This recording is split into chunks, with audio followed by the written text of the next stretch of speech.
ഇപ്പം ഇൻസ്റ്റാഗ്രാമിലും വാട്സപ്പിലൊക്കെ പലതരം ഡിഫറെൻറ്റ് ചിത്രങ്ങൾ പല ആൾക്കാരും പോസ്റ്റ് ചെയ്യുന്നുണ്ട്. അപ്പം അതേപോലത്തെ ചിത്രങ്ങൾ നമ്മളെ ഫോട്ടോ ഉപയോഗിച്ചും ചെയ്യണമെന്ന് നമുക്ക് ഭയങ്കര ആഗ്രഹമുണ്ടാവും. പക്ഷേ ആ പ്രോംപ്റ്റ് കിട്ടിയാൽ മാത്രമേ അത് നമുക്ക് ചെയ്യാൻ പറ്റൂ.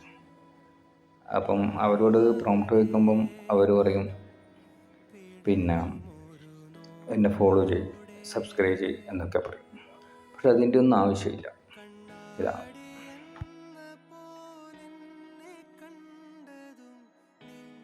ഇതൊക്കെ ഞാൻ പ്രോംപ്റ്റ് ഉപയോഗിച്ച് ചെയ്ത ചിത്രങ്ങളാണ്. ഈ പ്രോംപ്റ്റ് എവിടെ നിന്ന് കിട്ടിയെന്ന് പറഞ്ഞാൽ ഇതേപോലത്തെ ചിത്രങ്ങൾ ഉണ്ടാക്കിയ ആൾക്കാർ തന്നതല്ല, എനിക്കിത് ChatGPT തന്നതാണ്. നമുക്കിഷ്ടപ്പെട്ട ഫോട്ടോ എടുത്ത് ChatGPT കൊടുക്കുക, എന്നിട്ട് പ്രോംപ്റ്റ് ആവശ്യപ്പെടുക. അപ്പോൾ അവർ അതിൻ്റെ പ്രോംപ്റ്റ് തരും. ആ പ്രോംപ്റ്റ് നമ്മളെ ഫോട്ടോ ഉപയോഗിച്ചിട്ട് ഇതേപോലത്തെ ചിത്രങ്ങളാക്കാം. വളരെ ഈസിയാണ്. അതിനുവേണ്ടി വേറെ ആളെ സബ്സ്ക്രൈബ് ചെയ്യുകയോ ഫോളോ ചെയ്യുകയോ ഒന്നും ചെയ്യണ്ട.